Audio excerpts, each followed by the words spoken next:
Hello दोस्तों, कैसे हो सब। आई होप सब अच्छे होंगे और आपकी दिल्ली पुलिस की तैयारी भी अच्छे से चल रही होगी। मैं आपको दिल्ली पुलिस के अंदर जो प्रीवियस एग्जाम के अंदर जो मैथ के क्वेश्चन आए हुए हैं, मैं आपको वो टॉपिक वाइज करवा रहा हूँ। हमारा टॉपिक है परसेंटेज, जिसका पार्ट लेकर आया हूँ 3 नंबर। दो मैंने वीडियो डाल चुका हूँ, जो इजी क्वेश्चन आए हैं हमारे, उनकी दो पार्ट मैंने बनाकर वीडियो डाल दिया है। आप चैनल पर जाकर देख सकते हैं। हमारा ये तीसरा पार्ट रहेगा, ये थोड़ा हार्ड रहेगा। इसके अंदर परसेंटेज जो टॉपिक के अंदर जितने भी हार्ड क्वेश्चन आए हुए हैं 2023 के अंदर, वो मैं आपको इस पार्ट के अंदर करवाऊंगा। ठीक है, क्वेश्चन ध्यान से देखना है और ध्यान से उसको उसका सॉल्यूशन करना है, उसको सोल्व करना है। तो चलो शुरू करते हैं। पहला क्वेश्चन है हमारा, एक दुकानदार किसी वस्तु के अंकित मूल्य पर 15% की छूट प्रदान करता है और फिर भी वह 25% का लाभ अर्जित करता है, और अंकित मूल्य हमें दिया हुआ है 2100 रुपये। तो क्रय मूल्य ज्ञात करना है। तो देखो, 2100 रुपये हमें दिया गया अंकित मूल्य, और इस पर 15% की छूट का मतलब हो गया 85। ठीक है, और ये आ गया हमारा क्या, विक्रय मूल्य। और इस पर 25% का लाभ कमा चुका है वो, और हमें क्रय मूल्य निकालना है। तो इस पर 25% का लाभ कमा चुका है, तो इसका मतलब क्रय मूल्य निकालने के लिए बट्टे में लगाते हैं, लाभ को जोड़कर लिखा जाता है और हानि को घटा कर लिखा जाता है। तो इसको सोल्व करेंगे तो 25 को काटेंगे 4 बार, 25 को काटेंगे 5 बार, 5 को इससे काटेंगे 5, 17 बार। तो ये हमारा आ गया 21 इंटू 17 को 4 से किया 68। ठीक है, और 68 को हमने 21 से अगर गुणा किया तो ये हमारा आ गया 68, 8, 16, 12 और 13, यानी 1428। ऑप्शन नंबर 4 सही है। चलो नेक्स्ट क्वेश्चन देखते हैं कि एक वस्तु का मूल्य उस वस्तु के उस वस्तु पर अंकित किया गया है जो 20% लाभ देता है। ठीक है, एक निश्चित छूट देने के बाद वह लाभ घटकर 10%। अच्छा क्वेश्चन है, छूट प्रतिशत बताना है। तो देखो ध्यान से कि मान लेते हैं कि वो चीज़ हमने 100 रुपये में खरीदी है। कितने में खरीदी है? 100 रुपये में। और उस पर 20% का लाभ कब होगा? जब वो 120 में बेचेंगे। ठीक है, अब इस पर 120 पर छूट देनी है, कितने प्रतिशत वो आपको बताना है। लेकिन लाभ जो है वो 10% का रहेगा। तो लाभ 10% का रहने के लिए हमें वो वस्तु कितने में बेचनी चाहिए, कितने में बेचनी पड़ेगी? 110 में बेचनी पड़ेगी। तो यानी इसमें से कितना कम हो गया? 10 कम हो गया। ठीक है, अब जो हम छूट दे रहे हैं किस पर दे रहे हैं? अंकित मूल्य पर। तो अंकित मूल्य कितना है? 120 और गुणा में 100। एक जीरो से एक जीरो काट दिया, 4 को काटेंगे 3 बार, 4 को काटेंगे 25 बार, यानी हमारा आंसर क्या आ गया? 25/3। Option number 2। चलो अगला क्वेश्चन देखते हैं कि एक कस्बे की हमें जनसंख्या दे रखी है 7000, और पुरुष और महिलाओं की जनसंख्या का प्रतिशत दे रखा है, और नई जनसंख्या हमें ये भी दे रखी है कि नई जनसंख्या जो है वो ये है। तो महिला की जनसंख्या यानी महिला कितने नागरिक है वो हमें संख्या बतानी है। ठीक है, तो बड़े आसान तरीके से करेंगे। बड़े हार्ड क्वेश्चन आते हैं और ऐसे लगता है कि बहुत ज़्यादा हार्ड क्वेश्चन है, लेकिन ये बहुत ही आसान क्वेश्चन है। ध्यान से देखो, वर्दी कितने की हुई? आप बोलोगे सर 680 रुपये की वर्दी हुई। ठीक है, अब महिला, पुरुष और महिला दे रखी है, यानी मेल और फीमेल दे रखा है। मेल का कितना? 11%, और फीमेल का कितना? 8%। क्या मेल को मैं ऐसे लिख सकता हूँ 8+3 लिख सकता हूँ? चलो ठीक है, अब 8 इसमें भी है, 8 इसमें भी है, इसलिए हमने 8+3 लिखा है। अब इसका 8% निकाल लेते हैं 7000 का। तो 7000 का 8% निकालोगे तो 7 को 8 से किया यानी 560। 560 तो इन दोनों की बराबर बढ़ी है। ठीक है, ज़्यादा किसकी बढ़ी है? मेन की बढ़ी है। 560 तो बराबर बढ़ी है। 560 इसमें से माइनस करेंगे तो जो बचेगी वो किसकी आ जाएगी? 120। 120 किसकी आ जाएगी? मेन की आ जाएगी। अब मेन की आ जाएगी 3 के बराबर कितना आ गया? 120। 3 के बराबर कितना रह गया? 120। तो 1 के बराबर बटे में 3 और गुणा में 100 लगाएंगे तो वो कितना आ जाएगा? हमारी किसकी जनसंख्या आ जाएगी, मेन की आ जाएगी।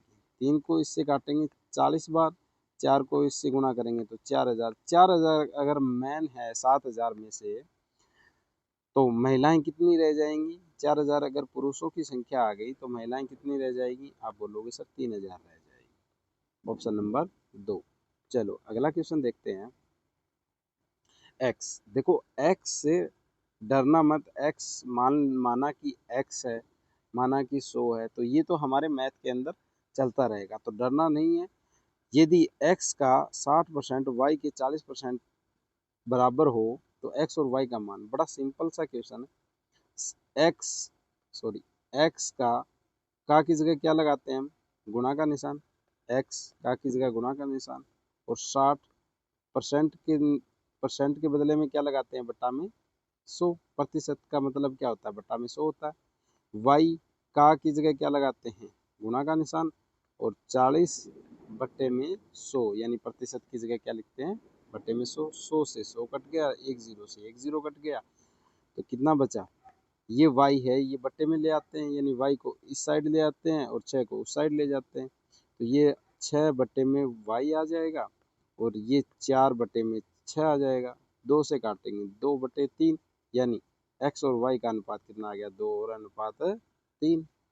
चलो अगला क्वेश्चन देखते हैं। श्याम एक नोटबुक को उसके क्रय मूल्य के बराबर लाभ प्रतिशत के साथ 24 रुपए में बेचता है। श्याम के लिए उस नोटबुक का क्रय मूल्य कितना था? तो देखो जितना क्रय मूल्य है उतना परसेंटेज का उसको क्या हुआ है? लाभ हुआ है। तो आपको बताना है कि उसका क्रय मूल्य क्या है। सिंपल सा तरीका बताता हूँ। ऐसे क्वेश्चन ऑप्शन जो दिए गए हैं उसमें से देखो, और बहुत ही जल्दी हल हो जाएंगे। तो देखो ऑप्शन में से देखते हैं अपन। पहला ऑप्शन लेते हैं 18। आप बोलोगे सर अगर 18 का क्रय मूल्य है और उसने 24 में बेचा है तो 6 रुपये का लाभ हो गया। लेकिन 18 का अगर क्रय मूल्य है तो लाभ भी कितना परसेंट होना चाहिए? 18% होना चाहिए ना। तो 6 हमारा क्या आ गया? लाभ आ गया। और बट्टे में क्या लगाते हैं? क्रय मूल्य इंटू 100। हल करोगे तो इसको 3 बार, तो ये आ जाएगा 33.33। आप बोलोगे सर ये तो नहीं है। चलो 2 नंबर ऑप्शन ले सकते हैं। अगर कोई चीज़ 24 की बेची है और क्या वो क्रय मूल्य 24 में हो सकता है? यानी लाभ जीरो ही होगा ना, 24 की खरीदी हुई 24, तो यानी ऑप्शन नंबर 2 भी नहीं है। ऑप्शन नंबर 3 लेते हैं कि क्रय मूल्य कितना हो गया? 20। लाभ भी कितना परसेंट होना चाहिए? 20%। देखते हैं क्रय मूल्य 20 और बेचा कितने में? 24 में, तो लाभ हो जाएगा कितने का? 4 का। किस पर? 20 पर, और गुणा में 100। 4 को 1 से काटेंगे, 4 को 5 से काटेंगे, फिर 5 को इससे काटेंगे 20, यानी 20% का लाभ भी हो रहा है और 20 रुपये उसकी कीमत भी है, तो दोनों क्या है? बराबर हैं। तो इसलिए हमारा ऑप्शन नंबर 3 सही हो जाएगा। चलो अगला क्वेश्चन देखते हैं कि एक विक्रेता किसी वस्तु की खरीद पर 10% और 20% की छूट देता है, और जिसका अंकित मूल्य भी दे रखा है हमें 500, और एक अन्य विक्रेता वो 30% की छूट देता है, तो दोनों जो बेचा है दोनों का विक्रय मूल्य का अंतर बताना है हमें कितना है। बड़ा सिंपल सा सवाल है, ध्यान से समझना। एक विक्रेता है वो 500 रुपये जो हमें अंकित मूल्य दे रखा है उस पर 10% की और 20% की दो छूट देता है, तो यानी ये 10% की छूट हो गई और ये 20% की छूट हो गई। चलो जल्दी से सोल्व करते हैं। 2 जीरो से 2 जीरो काट दिए, 8 को 9 से किया 72, 72 को 5 से किया। देखो एक कैलकुलेशन तेज होनी चाहिए, आपको थोड़ा सा बताता हूँ। जब भी किसी 5 को गुणा करते हैं, किसी भी संख्या को, सम संख्या को, उसका आधा करेंगे और आगे जीरो लगा देंगे, ठीक है। चलो इसकी छूट देने के बाद में ये 360 हो जाएगा इसका विक्रय मूल्य। अब एक अन्य विक्रेता है वो 30% की छूट देता है, तो यानी 500 गुणा 30% का मतलब 70/100।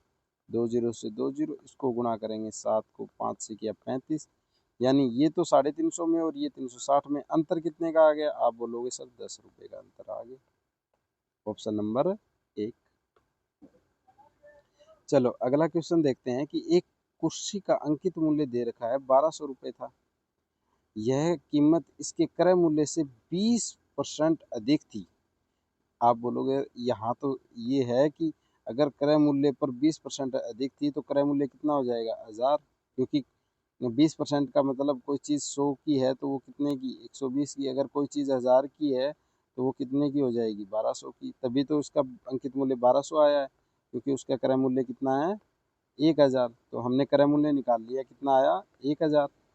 यदि कुर्सी को अंकित मूल्य पर 5% की छूट पर बेचा जाता तो अंकित मूल्य कितना है 1200 रुपये, जो हमें दिया हुआ है। तो 1200 रुपये पर वो 5% की छूट दे रहा है, 12 को 5 से गुणा किया यानी 60 रुपये की क्या दे रहा है छूट दे रहा है, तो लाभ प्रतिशत। तो वो 1200 के ऊपर 60 की अगर वो छूट दे रहा है तो कितने में बेचेगा 1140 में, और क्रय मूल्य क्या था 1000 रुपये, तो इसका मतलब 140 का क्या हुआ फायदा हुआ। और किस पर क्रय मूल्य कितना है 1000 पर, और गुणा में क्या लगाएंगे 100, 2 जीरो से 2 जीरो, 1 जीरो से 1 जीरो, कितना परसेंट आया 14% का क्या आया लाभ आया, ऑप्शन नंबर 4। चलो अगला क्वेश्चन देखते हैं कि एक कार की कीमत में 25% की वृद्धि हुई और उसको वास्तविक मूल्य, देखो ऐसे क्वेश्चन आए हुए भी हैं पीछे कि एक क्वेश्चन हमने पार्ट 1 में करवाया था ऐसा ही क्वेश्चन, कि एक आदमी होता है, वो कोई सामान खरीदता है और उस सामान की कीमत 25% बढ़ जाती है, लेकिन अपना खर्च वही रखने के लिए उस सामान को कितना प्रतिशत कम करेगा। तो ऐसे ही क्वेश्चन है, ये सेम क्वेश्चन है, ठीक है। तो देखो कोई कीमत है मान लो 100 रुपये की है और वो 125 में हो जाती है, ठीक है, 125 में हो जाती है, लेकिन 125 से हमें वापस 100 से लेके आना है, 125 से वापस किस में लेके आना है 100 में लेके आना है। तो आप बोलोगे सर 25 कम करना पड़ेगा, खपत करनी पड़ेगी, यानी 25 कम करना पड़ेगा, किस में से करना पड़ेगा 125 में से करना पड़ेगा। 125 में से क्यों करना पड़ेगा, क्योंकि इसकी कीमत बढ़ गई थी ना, उसके बाद में 125 में से कम करना पड़ेगा। तो 25 को इसको काटा 5 बार, इसको काटा 20 बार, यानी कितना प्रतिशत आ गया 20%। ऑप्शन नंबर 2 सही है। चलो अगला क्वेश्चन देखते हैं। ये सारे 2023 में आए हुए क्वेश्चन है और थोड़े से परसेंटेज टॉपिक के थोड़े से हार्ड क्वेश्चन मैं आपको करवा रहा हूँ। चलिए, वर्ष 2001 में एक कारखाने के उत्पादन में 30% की कमी होती है और 2002 में 25% की वृद्धि होती है, तो दोनों में परिणाम बताओ क्या रहा। तो मान लेते हैं कि उसका उत्पादन 100 है, तो एक में तो वो 30% की कमी का मतलब 70/100, और दूसरे में वृद्धि का मतलब 125, वृद्धि बढ़ाकर लिखा जाता है। चलो 2 जीरो से 2 जीरो काट दिया, 1 जीरो से 1 जीरो काट दिया। अब 7 को गुणा कर लो 125 को, 125 को 7 से करेंगे, देखो 7 को पहले 100 से कर लो 700, 25 को 7 से करेंगे सीधा 25 को 7 से कर लेते हैं 175, 175 और 7 कितने हो गए 700, 125 को 7 से गुणा करेंगे तो पहले 7 को 100 से करते हैं 700 आ गया, और फिर 25 को 7 से करते हैं, ठीक है। तो ये आ जाएगा हमारा 175, 175 जोड़ेंगे तो कितना आ जाएगा 875, 875। अब 875 एक छोड़कर क्या लगा देंगे पॉइंट लगा देंगे, यानी बट्टे में 10 भी है ना, एक एक संख्या छोड़कर पॉइंट लगा देंगे। तो यानी कोई चीज़ 100 की थी और वो 87.5 की बेच रहा है, यानी कमी आ रही है, तो कितने की कमी आ गई आप बोलोगे सर 12.5 की कमी आ गई। तो इसका आंसर क्या हो जाएगा ऑप्शन नंबर 3। चलो अगला प्रश्न देखते हैं। अगला क्वेश्चन है हमारा कि एक स्कूल में लड़कों और लड़कियों की संख्या का अनुपात दे रखा है, और यदि 25% लड़के और 36% लड़कियां छात्रवृत्ति धारक हैं, तो आपको बताना है कि कितने प्रतिशत विद्यार्थियों को छात्रवृत्ति नहीं मिली। तो देखो लड़कों और लड़कियों का अनुपात, लड़कियों और लड़कों का अनुपात हमें दे रखा है 6:5। मान लेते हैं कि ये 6 और 5, ये 600 है और ये मान लेते हैं 500 है, ठीक है।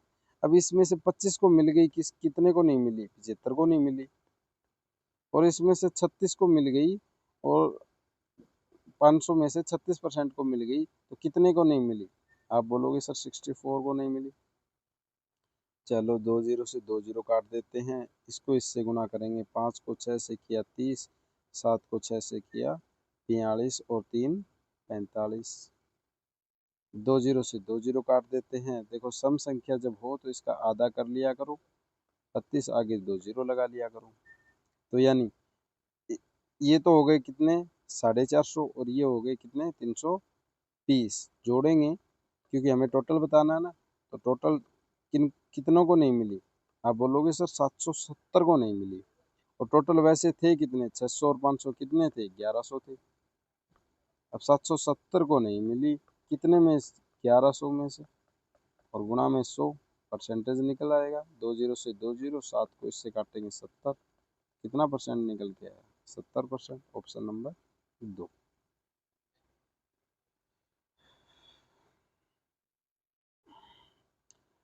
तो चलिए अगले टॉपिक का इंतज़ार कीजिए। हम सारे टॉपिक आपको 30 दिन के अंदर सारे टॉपिक आपको करवाएंगे कि पिछले एग्ज़ाम के अंदर जितने भी क्वेश्चन आए हैं वो आपको टॉपिक वाइज मैं आपको करवाऊंगा। ठीक है, परसेंटेज के हमारे कंप्लीट हुए।